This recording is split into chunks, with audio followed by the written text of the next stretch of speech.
దర్శనం నాగరాజు గారు, అదేవిధంగా ఉపాధ్యక్షులు విశ్వపతి గారు, నరేష్ గారు, రఘుపతి గారు, సతీష్ గారు, ఆనంద్ గారు, మన కులం పెద్దలు యాదగిరి గారు, వద్దయ్య గారు, రాములు గారు, ఎల్లయ్య గారు, శంకరయ్య గారు, వెంకయ్య గారు, దశరథం గారు, నగేష్ గారు, మల్లేశం గారు, రుద్దేడ లక్ష్మణ్ గారు, మన గ్రామ సర్పంచ్ పట్టు లింగం గారు, అదేవిధంగా వెంకటి సాయన్న గారు, మహేష్ గారు, చిటి వెంకటరెడ్డి గారు, వాల్నసయ్య గారు, రామల మహేందర్ గారు, మధు గారు, గౌరవనీయులు పెద్దలు రాధాకృష్ణ గారు, గౌరవనీయులు మాణిక్యన్న గారు, ఉమేష్ గారు, రామన్ శ్రీనన్న గారు, బ్యాటరీలు పడతాయి కింద సిటి వెంకన్న గారు, ఈ కార్యక్రమంలో వివిధ గ్రామాల నుంచి వచ్చి పాల్గొన్నటువంటి సీనియర్ నాయకులు శ్రీహరి యాదవ్ గారు, మెరుగు మహేష్ గారు, వాళ్ళంటే పేరు చెప్పలేదు. అదేవిధంగా మా సీనియర్ నాయకులు భూపేష్ అన్న గారు, ముఖ్యంగా మా పెద్దకోడు గ్రామ అక్కాచెల్లెలకు, అన్నదమ్ములకు, మా యువ మిత్రులకు అందరికీ పేరు పేరున నమస్కారం తెలియజేస్తా ఉన్నాను. ఈరోజు అంబేద్కర్ గారి 134వ జయంతి. ఈరోజు ఈ దేశానికి ఒక దిక్సూచి చూపించి ఈ దేశానికి ఒక దశ దిశ చూపిన మహనీయుడు డాక్టర్ బాబాసాహెబ్ అంబేద్కర్ గారు. నిజంగా అంబేద్కర్ లేకపోతే ఈ దేశం ఎక్కడుండేదో. ఈ దేశంలో మహిళలకు, శ్రామికులకు, కర్షకులకు, కార్మికులకు, దళితులకు, గిరిజనులకు, బలహీన వర్గాలకు, అన్ని వర్గాలకు కూడా సమాన హక్కులు కల్పించి అందరూ ఒకటే అని రాజ్యాంగాన్ని రచించి ఈ దేశానికి అందించిన మహనీయుడు బాబాసాహెబ్ అంబేద్కర్. ఇవాళ అంబేద్కర్ దయ వల్లనే మనకు తెలంగాణ రాష్ట్రం వచ్చింది. అంబేద్కర్ దయ వల్లనే ఇవాళ ఎస్సీలకు సమాన బడ్జెట్ వస్తా ఉంది. ఇవాళ అంబేద్కర్ గారు ఆనాడు ముందు చూపుతో ఎస్సీ రిజర్వేషన్లను విద్య ఉద్యోగాల్లో అందించిండు. అదే విధంగా శాసనసభలో, పార్లమెంట్ లో కూడా మనం కూర్చునే విధంగా సమాన హక్కులు కల్పించింది కూడా అంబేద్కర్ గారు. ముఖ్యంగా మా యువతతో నేను చెప్పేది ఒకటే, విద్య లేకపోతే జీవితమే లేదు, చదివే చాలా ముఖ్యమని చెప్పి అంబేద్కర్ చెప్పింది. మీరు కూడా బాగా చదవండి. ముఖ్యంగా యువకులు, అమ్మాయిలు, అబ్బాయిలు, చదువు చాలా ముఖ్యమైనది. జీవితంలో ఏదైనా రావచ్చు పోవచ్చు, చదువు చాలా ముఖ్యమైనది. ఇవాళ కేసీఆర్ గారు వచ్చినాక ప్రతి మండలానికి ఒక గురుకుల కాలేజీ, ఒక స్కూల్ పెట్టారు. అంటే పిల్లలకు ₹1,00,000 ఖర్చు పెట్టి, భోజనం పెట్టి, పుస్తకాలు ఇచ్చి ఇంగ్లీష్ మీడియంలో చదువు చెప్పే ఎస్సీ గురుకుల పాఠశాల ప్రతి మండలానికి ఒకటి పెట్టాం. అంతేకాదు అది స్కూలే కాదు, కాలేజీ, డిగ్రీ దాకా చదివించేటట్టుగా కూడా గురుకుల విజయాన్ని మనం బాగా పెంచుకున్నాం. పిల్లల్ని బాగా చదివించాలి. ఇప్పుడు మీరు మీ తల్లిదండ్రులు కూడా పిల్లల్ని ఏం కోరుకుంటున్నారు? ఒక పూట అన్నం తక్కువ తిన్నా సరే నా కొడుకు ఇంగ్లీష్ మీడియంలో చదవాలి, నా కొడుకు బాగా చదవాలని చెప్పి ఇలా తల్లిదండ్రులు కోరుకుంటా ఉన్నారు. పిల్లలతో కూడా నేను కోరేది ఒకటి, ఈ మధ్య ఈ ఫోన్లు వచ్చినాక బడ్జెట్ పోయింది.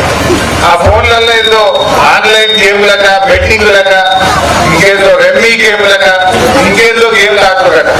పొద్దున్న దాకా వంటలేరట, పొద్దుకి వంటలేరట, పొద్దున్న దాకా లేటలేరట, రాత్రంతా ఆడుతున్నారట, పొద్దున్న దాకా వండుకుంటున్నారట.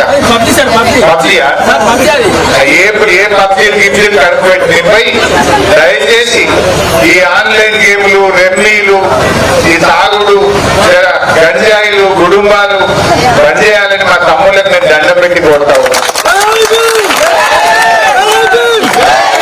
వాళ్ళు ఇంకా అంటుండ్రు మా ఊళ్ళో అసెంబ్లీ లేదంటుండ్రు, మా ఊళ్ళో అసెంబ్లీ లేదంటుండ్రు, లేకపోతే నా అంత సంతోషం ఇవ్వట్లేదు. మొన్న రాముడిపట్ల అనే ఊర్లో ఒక కానిస్టేబుల్ మన కలెక్టర్ గారి దగ్గర గన్మెన్ గా పనిచేశాడు. పోలీస్ కానిస్టేబుల్ ఆయనకు ఉద్యోగం వచ్చింది. ఆయన ఈ ఆన్లైన్ గేమ్లకు, ఈ ఫోన్లలో అలవాటు పడిపోయి ₹1,00,000 కొడగొట్టి ₹1,00,000 కొడగొట్టి ఇద్దరు అన్నదమ్ములు ఉన్నది ఎకరం భూమి. తండ్రి ఆయన 10 ఎకరం ఏరు పెడితే అద్దెకరం ఇచ్చేది అద్దెకరం అంటే 15 లక్షలకు అమ్మిడు అప్పు కడతారు. అప్పు కట్టబుద్ధి కాదు, మళ్ళా 15 లక్షలు పోయి ఆటాడిడు, ఆ 15 లక్షలు కూడా పోయి ఏం చేయాలో అర్థం కాక అప్పులో వచ్చి ఇంటికాడ కూర్చుంటే ఆ గంటని కదా పోలీస్ ఆయన కదా ఆ చేతిలో తుపాకు ఉంటే ఒక బిడ్డనేమో 2వ తరగతి కొడుకు 3వ తరగతి ఆ పిల్లల్ని తుపాకులో కాల్చి చంపాడు, భార్య చంపాడు, ఆయన కూడా కాల్చుకొని చచ్చిపోయాడు. అంటే రక్షించాల్సిన వాడే తుపాకుతో కాల్చుకొని చచ్చిపోయాడు. నా బాధ ఏంటంటే అక్కడ ఒకరిద్దరు కాదు, ఒక మన సిరిపేటని ఇప్పటికో 15-20 మంది ఈ ఫోన్లలో ఆన్లైన్ గేమ్లు ఆడి లేని కొత్త పనులు పెట్టుకొని ఇలా ఆగమైపోతుంది జీవితం. ఆయన మనకు అన్నం పెట్టే ఎవరు కూడా అలకగా పైసలు ఇవ్వడు, ఏదో అందులో పోతే పైసలు వస్తాయి నేను రాత్రికి రాత్రి పెద్దోళ్ళు అవుతా అని అనుకుంటారు.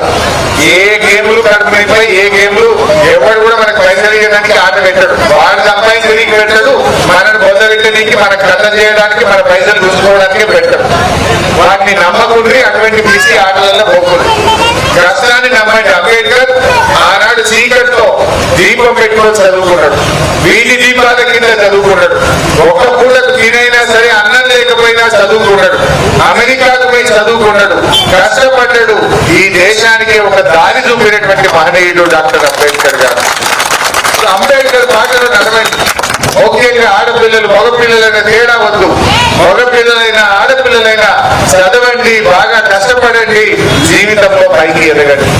మీకు ఏ కష్టం ఉన్నా కేసీఆర్ గారు మీరు అమెరికాలో చదువుకోవాలంటే 20 లక్షల అంబేద్కర్ ఓవర్సీస్ స్కాలర్షిప్ కూడా పెట్టింది. అనేక అవకాశాలు ఉన్నాయి.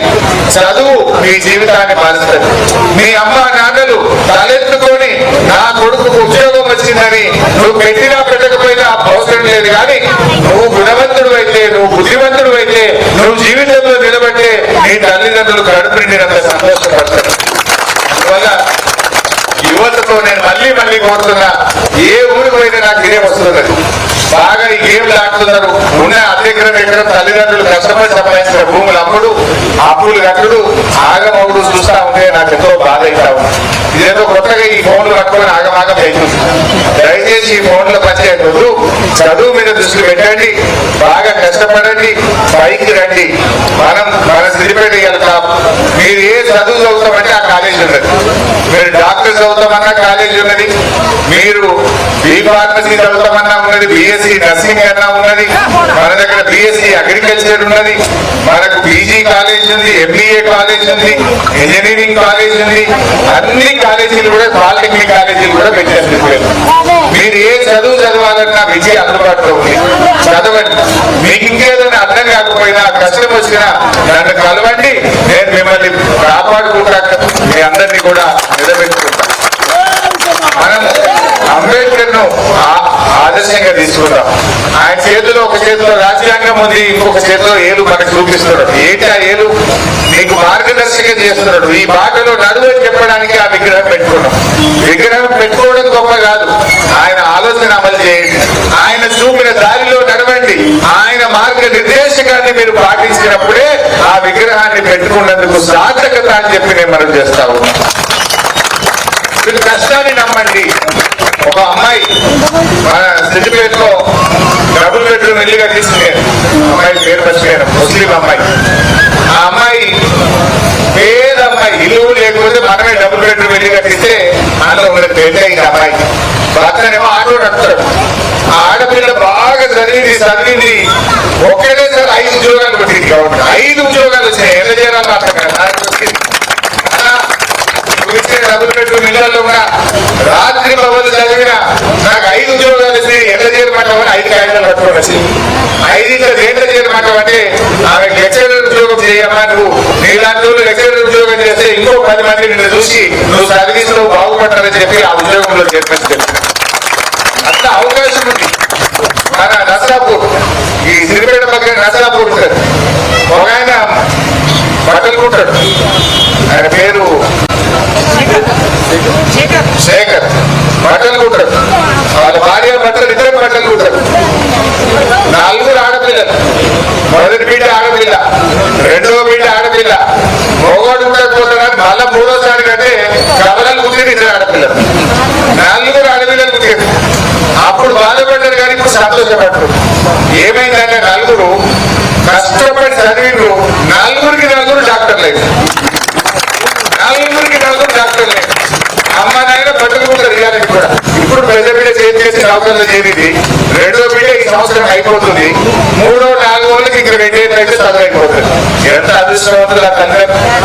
అంటే నేను అనేది ఏంటంటే కష్టపడి చదివితే రాదేం లేదు. ఇంట్లో బట్టలు కుట్టి అమ్మ నాయన బట్టలు కుట్టి చదివితే నలుగురు ఆడపిల్లల డాక్టర్లు ఏంటంటే వాళ్ళు చదువుకున్నారు కనుక నలుగురికి నలుగురు ఆడపిల్లల డాక్టర్లు. అంటే అట్లా నేను కష్టానికి ఎప్పుడు కూడా దోకా లేదు. కష్టాన్ని నమ్ముకొని నీతిగా నిజాయితీగా ముందుకు పోతే ఒక రోజు లేట్ అవుతుంది కానీ తప్పకుండా విజయాన్ని సాధిస్తారు. ఈ ఆన్లైన్ లో ఫోన్లలో గేమ్లు ఆడటం, పత్రాలు ఆడటం, ఏదో రాత్రికి పైసలు వస్తే కొద్దిగా కారు కొట్ట అంటే అయ్యేది కాదు, ఉన్నది పోతుంది. అందువల్ల బాగా ఆలోచించండి, మంచి మార్గంలో నడవండి, అంబేద్కర్ దారిలో నడుద్దాం, అంబేద్కర్ ఆశయాలను సాధిద్దాం. జై భీమ్.